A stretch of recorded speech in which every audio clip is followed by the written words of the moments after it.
Good evening, I'm Azania Mosaka, and you're with Real Talk on SABC3. There are very few people who keep it as real as my guest today, who after more than 20 years in the broadcasting industry is considered one of the veterans of radio and television. He's worked on Radio Bob, YFM, East Coast Radio, and Metro FM. These days, you can catch him on fatshowradio.com. He's played matchmaker on the dating show Take Me Out Mzansi, kept us in the loop on celebrity gossip as the host of The Real Goboza, not to mention all the times he's had us laughing on his groundbreaking comedy TV show, The Phat Show. It's my pleasure to welcome onto the show the one and only Phat Machota. There's no need for an interview. You just told everybody everything. Your profile, hey? Yeah. What a life, 20 Thank years. You for having me, man. 2 decades. 20 years, that sounds too long. Like, you shouldn't throw numbers out like that. Hey, you know but it's fine. It He's reflects been your around age. for a while, you know. He's done quite a lot of things. No, but thank you for that. Yeah, so let's go back to where all of this kind Firstly, of started. Congratulations on this. Thank you. Guys did on them at Dirty. She didn't have the new stuff.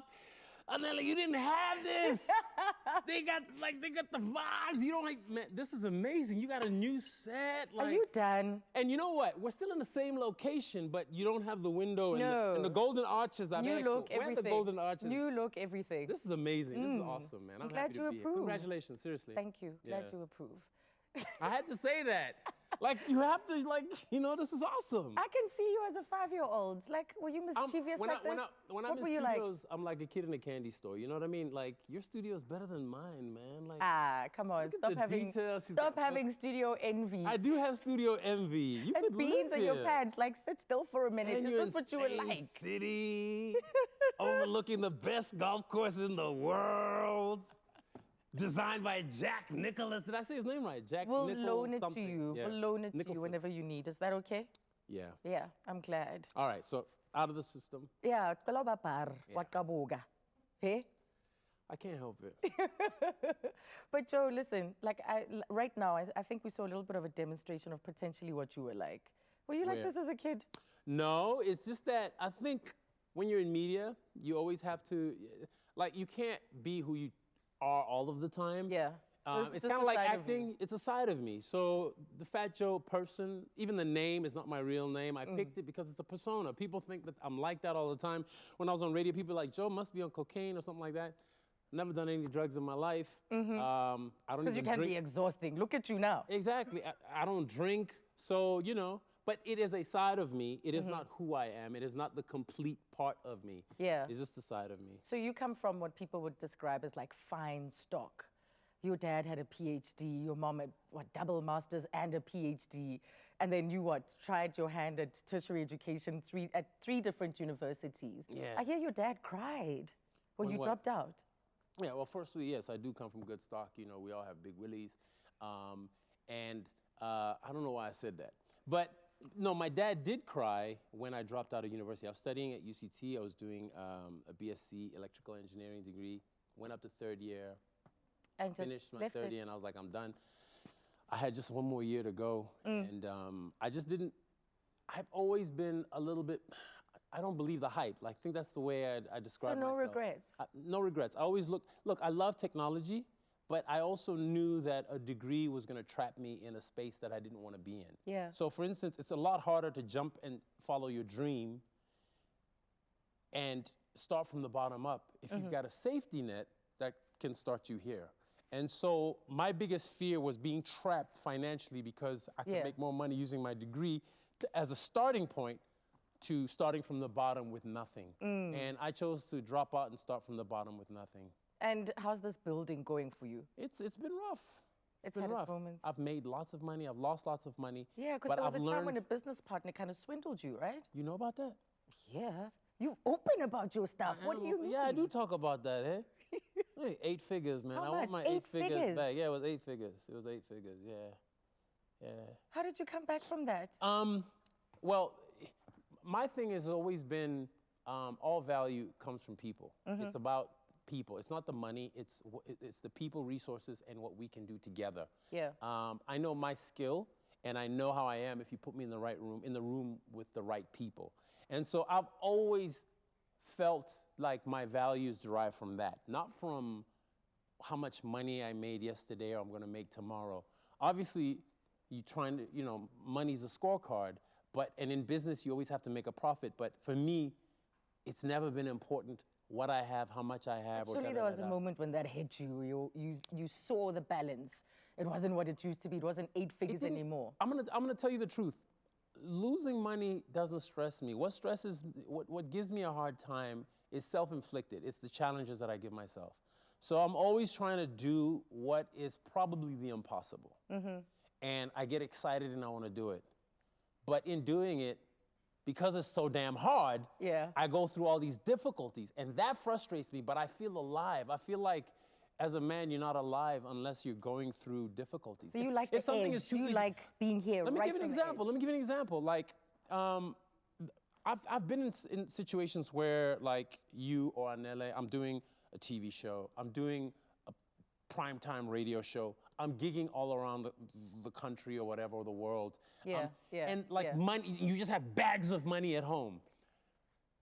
I've given all of that up because that's not what I want. For me, I've got bigger goals that I'm trying to achieve. What are those? What do you want?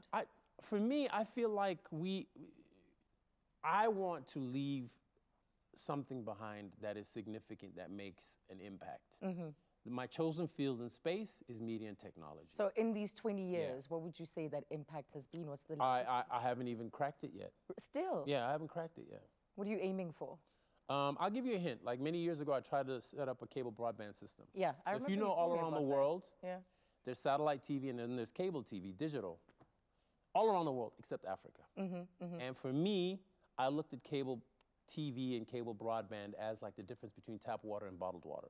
Satellite is bottled water, cable is tap water. And I tried to deliver tap water to the continent of Africa and I got blocked by the big companies.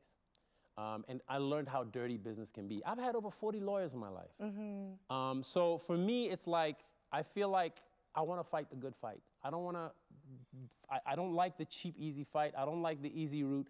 I'm not selfish. It's not about me, but it's about the greater community. I feel like as a man, you have to get out the house and contribute to your community. And that's what I try to do. And so I look at the things that I can contribute most in, and that's what I target as a challenge for myself. And I know in radio and television, your contribution has been immense. You think? I think so. You think so? I think so. You've done some groundbreaking I've done some things. I've done some things, but I haven't done too much. It's like you walk in there. I haven't even started. Like people. Seriously, like all the shock moments you've given us, you haven't even started?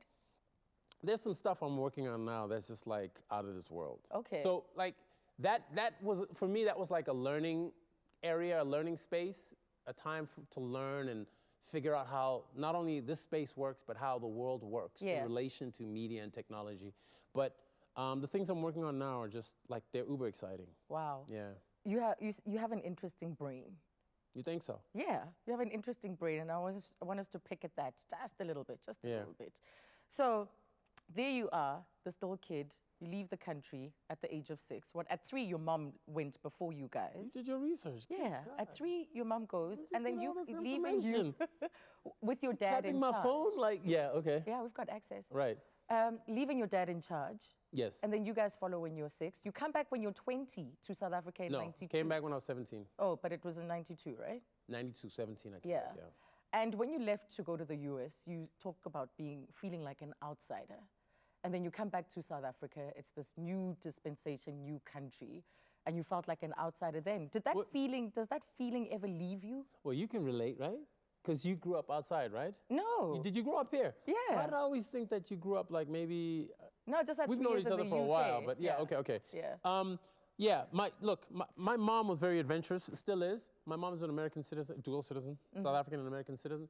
She lives out in Washington, D.C., but she's always been the most adventurous in the family. So when I was a baby, at 3, she leaves to go do a master's degree. Comes back after a year. Then my dad's like inspired, and I guess he goes. Yeah. And then we decide to go follow him, all as a family. So I'm 6 years old now. End up spending most of my childhood in the States. I grew up in the States. Yeah. And I have to switch languages. So like the first language I grew up speaking was Sepedi.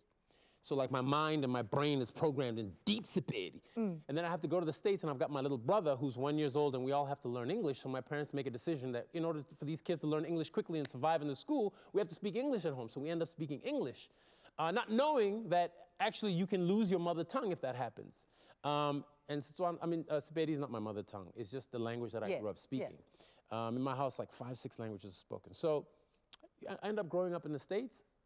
I grew up American, but I'm South African. I'm an outsider. My black experience is different. When I go home, my father's a professor. My mother is a double master in education and library science. Yeah. There's all kinds of books. There's all kinds of academics coming to the house. When I go to school, the black experience is different. Kids are coming in, some are selling drugs, this, that, and the third. And it was just like, you're always an outsider, you don't fit. My dad didn't want to leave me in the States alone to study. Yeah. So I was going to go to, I had a bunch of universities that accepted me. If I remember correctly, Georgia Tech, Stanford, Michigan, a whole bunch. Stanford. Yeah. And so I came back. He was like, there's a bunch of universities here. And I came back with him. And I ended up going to UCT. Culture shock again, because you're South African, but your experience is different. I did. My parents didn't even drop me off at UCT. They were just like, get on the bus, go. I had to get there myself, find my way. So I ended up going in a taxi with this other friend I met at the bus, on the bus. But yeah, you get to UCT and you're an outsider. So I've always been like this outsider. I've never been an insider. So it never leaves you. You still have that sense. It's still there. Yeah. It shows up sometimes. Yeah. Right. I've accepted it. I don't fight it anymore. No, we're going to pick at this brain a little bit more. I'm weird. Yes. So what? You know.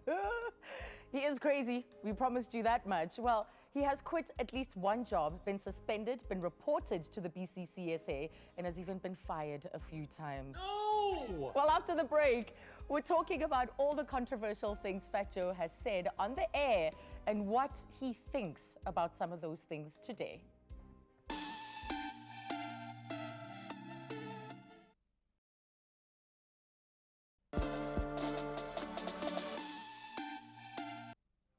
If there's one thing Phat Joe gets credited with over his 20-year broadcasting experience, it's the fact that he did groundbreaking radio and television. But being groundbreaking sometimes leads to one pushing the limits just a little too far to what viewers and listeners are comfortable with. And Phat Joe knows all about saying the things that have landed him in hot water.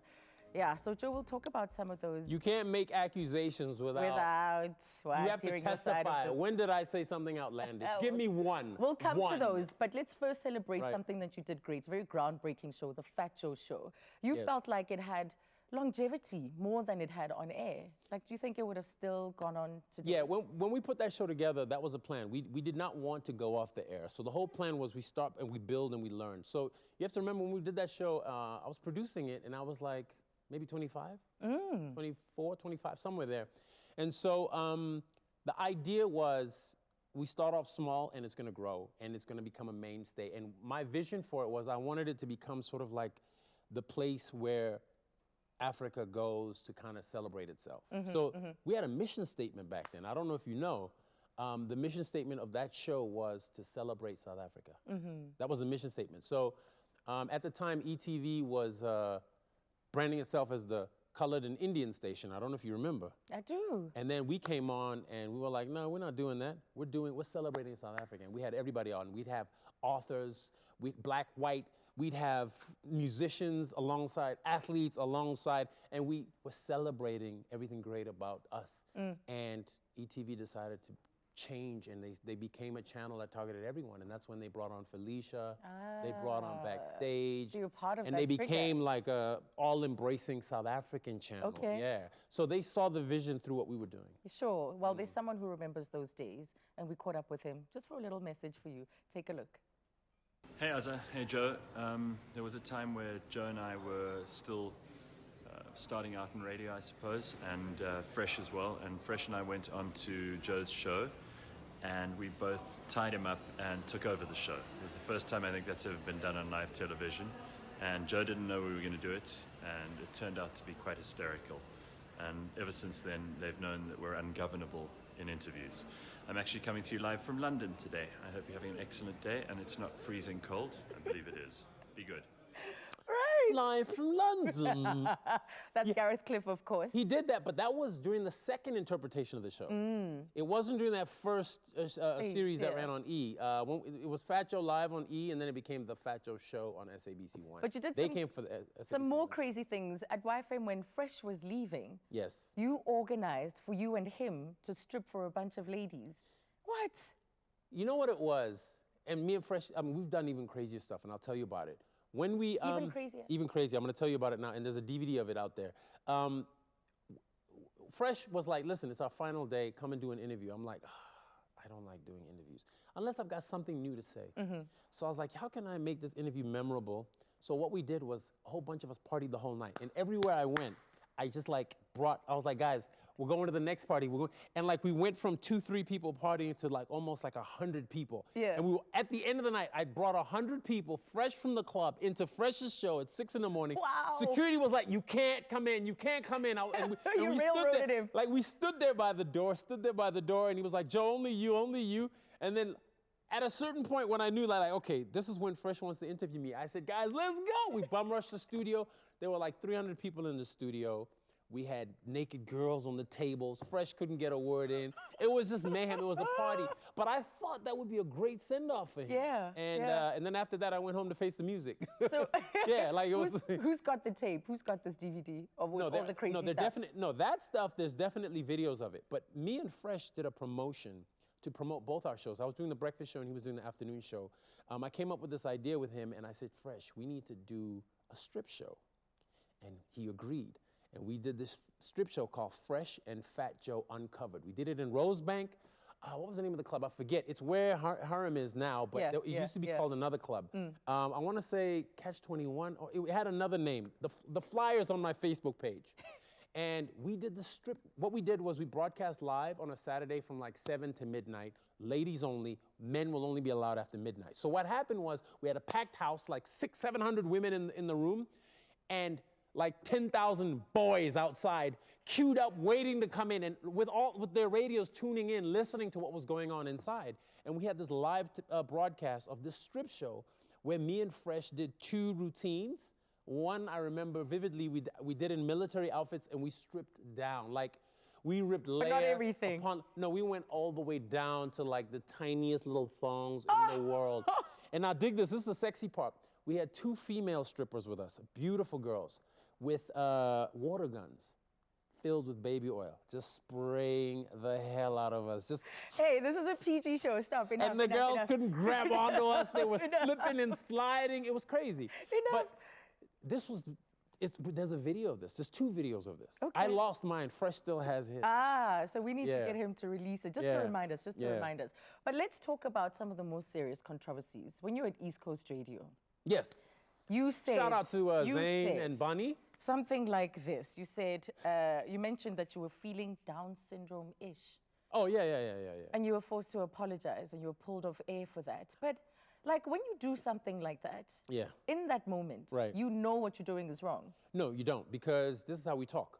Sometimes you'll say something, or so-and-so's retarded, or like this is how we speak, or you're like, stop being gay, or da-da-da. These are words we use. Now, I understand we're in a politically correct universe now, and now we have to check ourselves, but this is how people talk.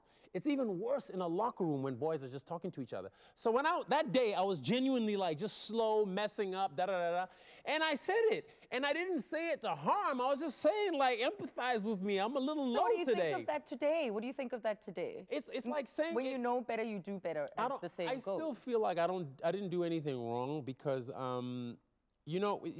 if you say, like, I'm walking like a cripple today, like, are you really insulting crippled people? But even those words shouldn't be in our vocab anymore. But words are there to describe, and sometimes I always say that even the worst words in our vocabulary are gifts from God, because I'm telling you, because if you think about it, a study was done, curse words actually help us relieve pain. They do, I saw that. You hurt yourself.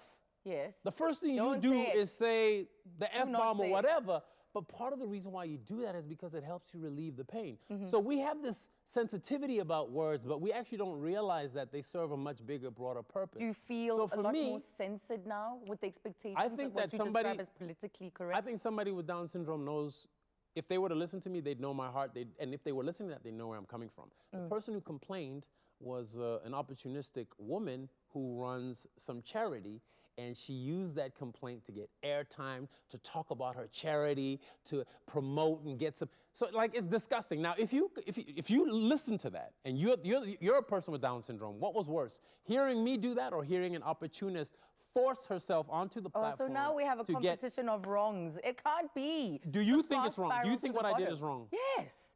I disagree with you. I think it is. And let's look at another one. At Kaya FM, made a comment about Yeah. Caster Semenya. Yes. And this was Are we after the revisiting this? tests Shout that out to she had Caster. done, Yeah. right? She had to do these tests because that's what the IAAF required. What's crazy is one of her lawyers was my best friend. So Yeah. you went on anyway to say, did she know? Why didn't she know for this entire time that she was not 100% female? Do you think you needed to go for some gender studies or Okay. education? What had happened was, it's like, I think the story broke on a Wednesday. I'm at my house. I'm doing morning radio. I wake up at that time. My show started at 5, ended at 9. So I have to wake up at 3:30 in the morning. So 4 p.m. I'm like tired. But this one day I'd nap during the day. I wake up. Heifeld is playing. Shout out to well, it was called Heifeld then. 94.7 is playing, and I hear the story, and I'm like, word? On the TV, I'm like, wow. I'm like, okay, this story broke on in the afternoon. I clearly can't ignore this the following morning. How am I going to attack this story in a fresh new way that gives it life, that gives it some gravitas, and that gives it the proper respect and attention that it deserves? Now, hear me out. I have no problem playing the bad guy sometimes, just to get to the root of the matter or to create dialogue. I don't mind being the fall guy. But where's your responsibility as a broadcaster? To the audience. Considering the massive platform that you have. How would you even my describe your responsibility- my responsibility Where is does not- it start and end? Okay, in this case, it was not to the Olympic Committee and it was not to Casta. And I think that's where people get it twisted. It's the fact that here's a story that's flying across the world. The whole world is covering it. We're now the center of attention. And my audience wants me to say, to attach to say something about it. Now, I can just say, oh, this story came out and let it be and continue, but that's disingenuous because people are in their houses at that moment arguing certain things. What happened? What is this? We didn't know. Well, I kind of thought, I suspected something, da-da-da-da. People are having this conversation. Now, I am very honest. I'm not going to get on the air and lie to my audience. I've always felt like I've got, the one person I respect more than anything, and this goes back to my ETV days, is the audience. I respect the intelligence of the person on the other side of that camera. Or on the other side of the microphone. And they're intelligent Just hang on. enough to take offense. South Africans are super intelligent, Yeah. super intelligent. And yes, they are intelligent enough to take offense, and I'm strong enough to be the antagonist to cause that. But what's beautiful about that is I've caused them to think about something and to feel something about something that they might not have felt or thought about before in the past. So I attacked the story from a different angle.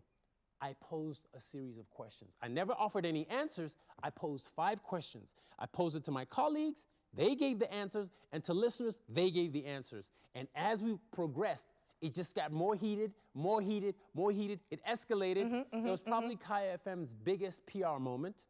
They were on the cover of like Saturday and Sunday newspapers for 2 weeks in a row. Kaya FM was mentioned in New Yorker magazine. We were discussed on the ESPN TV network. The whole issue with Casper was taken, like it was, the dialogue was dying. It was re-elevated, not only in the country, but around the world. And not for the controversies that it caused. Do you think I'm an wasn't? entertainer, and my job is to provoke and prod and make you think. So do you proudly but the wear conclusions shock are yours jock to label reach. then proudly? I Is don't- that a label that describes you? No, I'm not a shock jock. I'm an intelligent jock. Anyway, those views belong to Phat and not the SABC. Just when you thought you had Phat all figured out, it just turns out that there are 1 or 2 things that you'd be surprised to learn about him. Like this example, for instance. Hello, Phat Joe. This is Kanya Mbao. You probably know me. You've worked with me at some point in your life. But all I want to say is I really appreciate you. People don't know how hard you work and how private you are. As much as you think Phat Joe is always at these events and always presenting stuff, you are the most private person I've ever seen. And just to let your viewers know, Phat Joe does not like being a part of the industry as much as we all think he is. He's always at home. He prefers cooking and he makes a mean curry. But it's been a pleasure to work with you, and it's been a pleasure to know you all my life, literally. You've always given me a platform to speak my mind and to always come across clear. Thank you so much for the support. Thank you so much for being such an amazing man. And guys, he is the original Yellow Bone. Each week for 10 weeks, we're giving away the latest Huawei P20 Pro and 10 gigabytes once-off MTN data to 10 amazing storytellers. All you have to do is share your special moments with us. Follow at Huawei ZA and at MTN ZA and tag us with hashtag Huawei P20 and hashtag Real Talk Moments. We want to see and hear your stories and create lasting connections across the country. Each week there's a different theme, so keep checking our social pages for details and you could be a winner.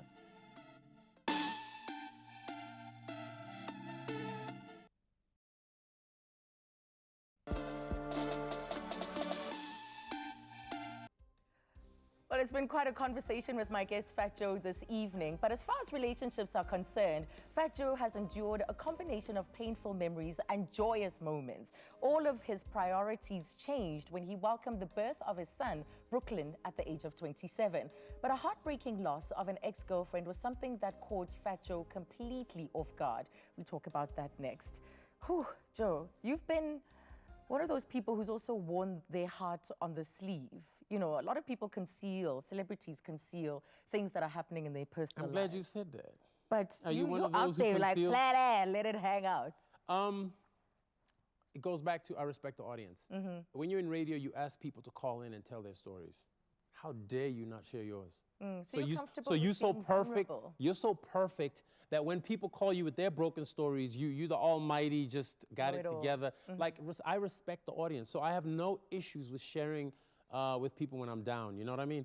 I mean, like just the other day, my producers were laughing at me for crying because a certain woman cheated on me on air. Like I was like emotional on air. I couldn't do the show. Like the night before, I just found out she'd been cheating. So here I am, I have to go on air and tell and like act jovial and fun. But the truth is, no, I'm not jovial and fun. This has just happened. My heart's like broken. I'm traumatized. Yeah. So like for me, it's not controversy. It's not craziness. It's real life. Everybody goes through it. Yeah, but it You know must what I have mean? been really difficult to deal with your ex's suicide because she called you after she, slit her wrist and a friend had found her when she passed on. My producer found her. Your producer.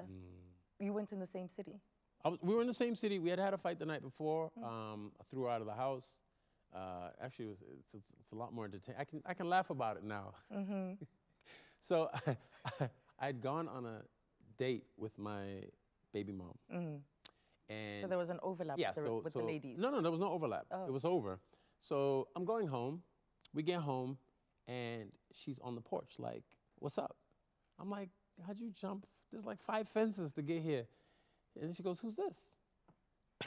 I'm like, "Wait, whoa." And then I said, "No, I'm not getting involved in this. Fight I'm just broke too out tired." between Yeah. the two? Yeah. I'm like, I'm not getting in between this. And so I sat down. Like, as a guy, when women fight, you just get like you don't know what to do. You like sat you down. drag. I sat down. I was like, because I thought that if I was calm, everybody would calm down. And it worked. It worked. Trust me, it worked. And then at some point, they the one was leaving. And the other one was like, yeah, leave. And then I just got up and I was like, enough is enough, and I threw her out of the house. I was like, get out of here. You can't just come here and do this. This person's done nothing to you, and this is just like bad behavior. Get out. Yeah. Next day, I get a call. You threw me out of your house like a dog. I'm like, okay, I didn't. I mean, it was crazy. And then she says, I'm in the bath, and I just slit my wrists, and I'm drinking wine. Typical of me at that time, you know, when you call me with that kind of talk, I get upset. I'm like, listen, I don't have time for this. This is You think ridiculous. it was a stunt at the time? Yeah, I thought it was a stunt, attention grabbing, like, just don't do this. 2 hours later or 3 hours later, my producer calls me and says, yo, she's alive, she's hanging from a ceiling fan. I'm like, what? This is real? I rushed to her house. By the time I get there, I find out that she'd passed. And I'm only telling this story because she was an amazing, amazing person, like one of the most incredible people I'd ever met. And given what she'd been through in her life and how she treated people, angel. She was like a victim of, I guess like what Trevor Noah talks about in his book. She was the child of a Zulu mother and a Irish or like English father. And the separation and like, you know, they broke the families apart, put her in foster care. And like, there was just all this craziness that happened in her life, but she was an angel. And I still think she watches over me to this day. So did you deal I with tell that that story openly because I know people go through it. Yeah. I know that sometimes someone else might be on the receiving end of a call like that. Don't take it lightly. But also just to honor her as well. Oh, wow. Did it take a while for you to? It was hectic. How do you deal with that? How do you, it was. Did you feel responsible? No, she wrote a note saying that she's doing this, it's not because of me. I think that maybe she needed me at the time, and I wasn't there, and there was no one for her to go to. Yeah. But she didn't know how to relay her need for support and help, or just comfort or something. And I was just caught up in like, what is this weird behavior? And don't bring this. Well, another difficult relationship, we touched on the money losses at the start of the show, but it also brought about your baby mama, the mother of your child. Yes. Taking your son with her out of the country. And was part of that due to the financial strain?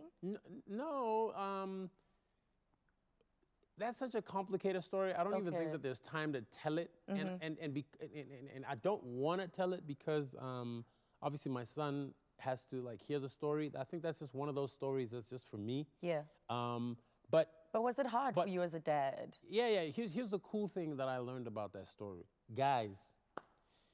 If a woman breaks up with you and there are children involved, and a woman uses those kids in the breakup as like pawns, you can't take it personal. It's something that happens probably to almost every man on this planet. And because I took it personal. I was like, what the hell? But what it is I guess it's like a knee-jerk reaction that women have sometimes. And as a man, you have to stand firm, stand strong, and try and weather the storm and be as supportive as possible until that storm passes, because that's almost like just how women naturally react in those situations. And I'm not casting all women and generalizing, but I'm just saying that as I talk to men, what I thought was a unique situation to me is an everyman situation. So if you're going through something like that, your job is to be strong and to still be there and just weather the pain. It will pass, and eventually everything will normalize and be beautiful. We've got an amazing co-parenting relationship. Because he lives with you now. He lives with me, and he's got a beautiful stepmother now, and we all work together to raise him, and he's growing up into an amazing man. Like, he boxes, he's winning fights, he's knocking them out. Playing an instrument. He's on the honor roll. He's incredible. He's with his mom now. They're going to Italy. So it's like, just weather the storm. It gets beautiful, but you have to weather the storm, and that's part of being a man. But what happens when you're weathering for you, it was 5 years. It breaks you. It was it breaks 5 years of not seeing your child, laying eyes on him. Well, it breaks you initially, but once you realize that it's like coming of age. It happens to everyone. Like, think about it. Whether it's a political leader, or an athlete, or a celebrity, or a professor, or even your own parents, they go through it. So it's nothing special. What is special is how you deal with it. Yeah. How you deal with it is by looking to your left and looking to your right and going, I'm not alone, and this is part of the life experience. And you found a way to still open your heart, to still fall in love, and to still chase love. I've never been afraid to fall flat on my face in love. I never carry baggage with me. Every time I start new, it's like I start like it's the first time ever, and I'm just that type of person. Like the first time ever, no baggage. Like no baggage. Like, yeah, okay, that one didn't work. It sucked. I'm not gonna I can't. You know what I mean? Why, just because I got hit by a car last week, now I can't cross the road because it might happen again? No. Yeah. I got to get to the store and across the street. Right. Yeah. Living with optimism. Yeah.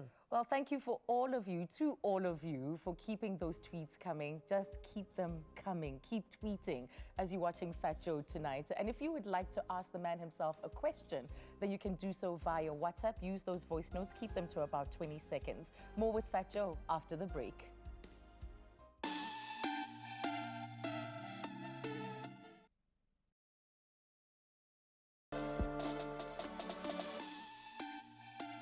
Palisa Hunadi Morgan.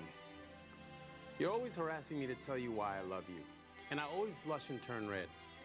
It's because if I ever started to tell you, not only would I blush, but I would most likely start crying, and that's not very manly. So I'm gonna try to do it this way, and hopefully you'll never ask me again.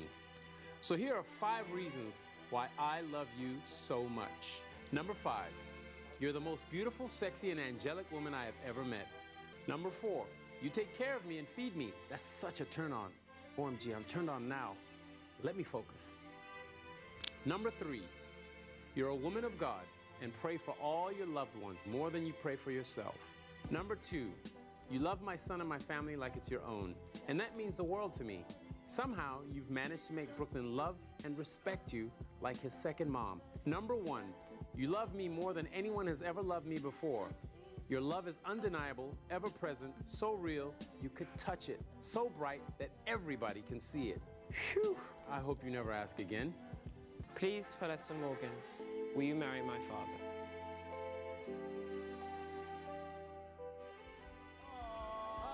We'll forgive you for the bad Where's Anele? drawing. Huh? Why is Anele not here? Like, Anele, you need to get your job back. Huh? Cutest thing ever. Wow, this made me cry. I'm speechless. These were just some of the comments that you'll find underneath this YouTube video that Phat Joe posted back in October 2016 after he proposed to his fiancée, model Palisa Morgan. Who knew? Who knew that this controversial blabbermouth was such a romantic? Businesswoman / model. Businesswoman / model. Listen to you come to her defense.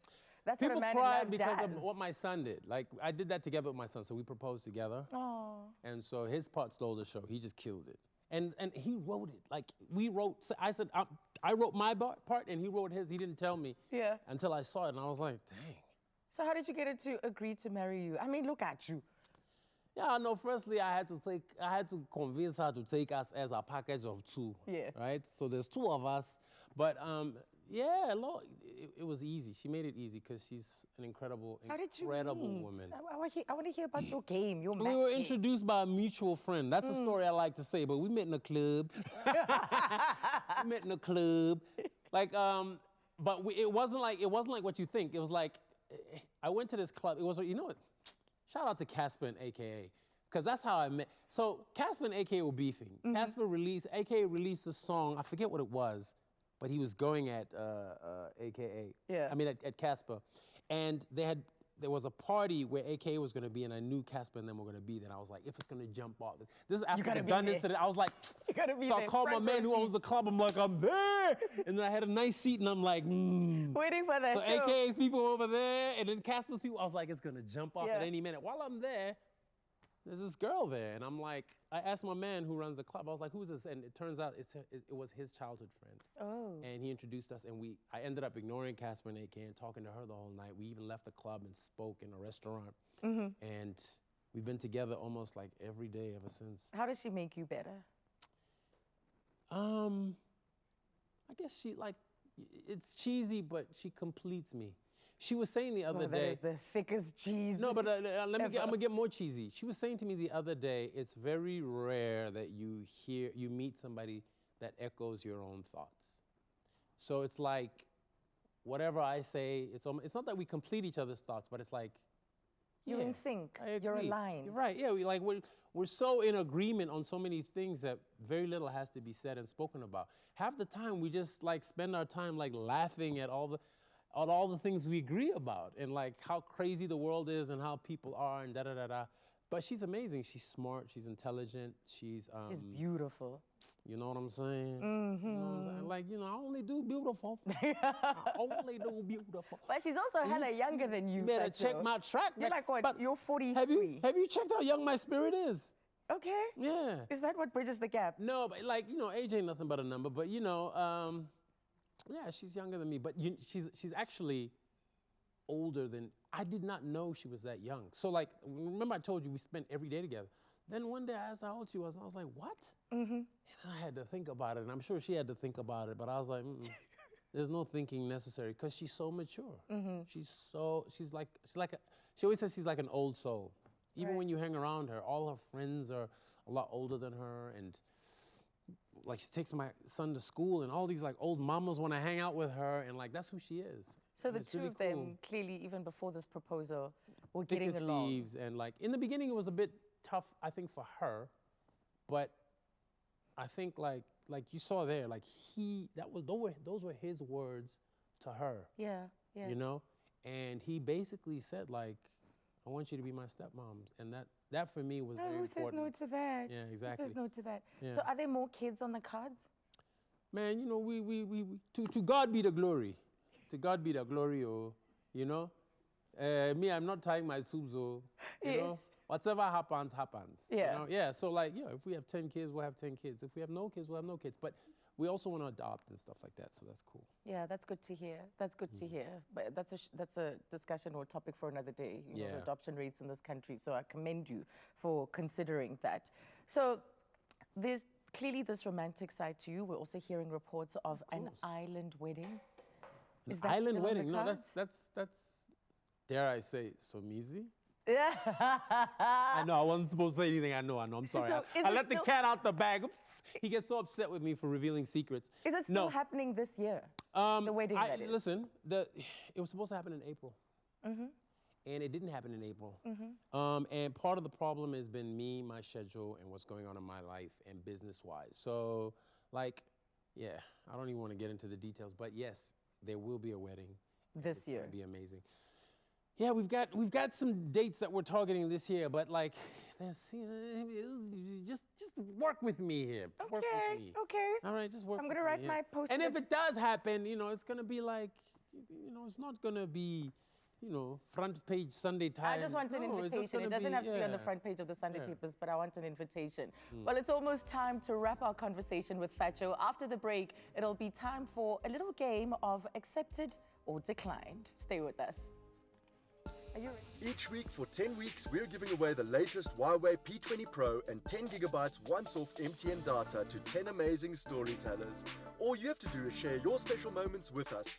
Follow at Huawei ZA and at MTN ZA and tag us with hashtag Huawei P20 and hashtag Real Talk Moments. We want to see and hear your stories and create lasting connections across the country. Each week there's a different theme, so keep checking our social pages for details and you could be a winner.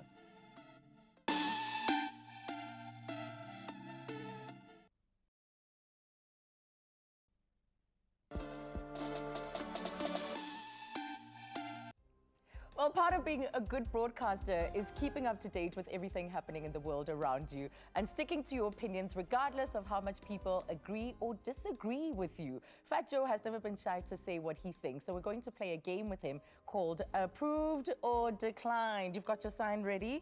Denied where I'm on. Denied. Can you not That's read? it. Are you Approved or dyslexic? denied. Okay, so here's the first one. We are in the thick of the World Cup right now, Yes. quarterfinal stages. Brazil will win the World Cup this year. Approved or declined? I don't know, and I don't watch sports. Give me an answer. Denied. I don't know, actually. Like, it doesn't matter. Unsure. I can't live vicariously through other men. But Well, you can, eh? Here's the second one. Recently, Alochna Moodley, she made the news after being thrown off a flight for calling the captain and a fellow passenger the K word, right? So do you agree or disagree that South African law is right to charge racists with prison time? That's a very philosophical question. Because if I were to say I agree, it would mean that when you call me the K word, I get hurt and I'm weak and I need the law to help me. I need restitution. Yeah. I think words are powerful, and I feel sorry more for the person who says it. I'll never be a victim. But prison time, you And agree. I hate victim mentality. And I feel like people need to just stop being victims. So there's a word called the K word, and it exists. And no, she should have just stayed on the flight, and everybody should have rather felt sorry for her. You know what I mean? Try to show us some love, give us Okay. some flowers. So what is it? Denied? Denied. No Yeah, prison denied. time She for should you. have stayed. Yeah. But I know the law's the law. But I'm just saying, like, Okay. we're teaching ourselves principle. to be victims with these laws and these always crying when something happens. And here's another one. Yeah. The land debate is currently on. Should we get the land back? Then you have to ask yourself, should the Khoisan get their land back? How far back do we go? Siap. Yes, it's unfair that very few have the land. So I think what approved, yeah. I think. Yeah. All right, we finally have a clear Minanami, answer I from want him. some land. Yeah. Yeah, we finally have a First, clear I answer want from your you. farm, eh? So here's another one, back Yeah. to a previous topic. Yeah. Pastor Semenya has challenged the IAAF, the rule to reinstate regulations governing female athletes with elevated testosterone. So Semenya says this rule is discriminatory Yeah. and would like to have it changed. Discriminatory for who? For her, right? Yes, and Yes, for her it other is. athletes. But if I'm a normal, let me Another be athlete. careful. Let me be careful. If I am a woman with testosterone levels that are a lot lower than her, I might feel like I'm discriminated against and that I'm not being allowed an equal and fair platform to race. So who's right and who's wrong? You decide. So what's your, you must decide. You're copping out. Yeah. You're taking the easy road out. Right. All right. You can put that down. We're done Oh, with the game. oh, We're is done it with too the hot? game. We're My done with answers the are too game. on fleek. So radio, you've now taken your love of radio to the online platform, fatjoeradio.com. No, it's not fatjoeradio.com. That is a website, but it's Fat Joe Radio is a radio station that you can listen to. It's currently on MTN Music Plus. It's part of the MTN Radio bouquet. But we're still waiting for data to fall. Data's gonna fall very soon. It's gonna be 0 rated. And then there's 2 other places where it's going to be happening as well. I can't tell you much about it, but big things are going. Get ready for this. A whole revolution is about to take place. And then let's talk about highly inappropriate with Fat Joe. Can I bring I've got my co-host here. But she's not and mine you to guys be able won't to let hear her. Huh? She can use my mic. Can't we? Don't you have All right, a handheld Sasa, come, mic? just grab a seat next to Joe. Joe, Sasa, you'll come speak over on here. behalf. I want you to see how beautiful this girl is, huh? So this show, we Yeah. don't have much time. I want to talk to you about it. South Africans are deemed to be quite controversial. Right. And you're still pushing things. You're still Girl, like, come. You're still like out there trying to push the envelope. Right. Yeah. So are you finding a good reception? Here's the thing. I learned a long time ago that marketing is everything, right? Yeah. So when I had to do a radio show, my first radio name was Joe. And I decided on Fat Joe the night before I joined YFM because I was gonna tell Fat Mama jokes. I was like, Fat Joe, that's a cool name. Fat Joe rolls off the tongue. And just picking the name made it memorable. So whenever people said, who are your favorite jocks? They'd be like, oh yeah, Fresh Mosquito, Fat Joe. Why? Because Fat Joe just sounds nice to say, it's memorable. Sure. There are words again. We come back to this theme of words, highly inappropriate. You know what Everybody you're thinks you know what I'm you're this getting. shock jock. Everybody thinks I say all this inappropriate stuff. But what people don't realize is that there's so much intelligence and thought and planning behind everything I do. So it's kind of like the moth to a flame thing. I put up a flame and the moths will fly to it. Okay. So highly inappropriate with Fat Joe is the name of the show. Mucha Love, Channel 157, DSTV. Holla. Saturday, this one. 7:30. Look at And the this lovely one. Sasa, she's so sexy. Oh my God, you don't understand what you're missing. Girl, Oh are my you twerking? goodness. Well, Stop it certainly has been fun having Fat Joe around on the show, but sadly our time is up. That's where we're going to leave it. But tomorrow, we're taking a look at one of the most daunting decisions that many people are faced with making regarding their sexuality, which is coming out. So we'll see you tomorrow. It's a date. Good night.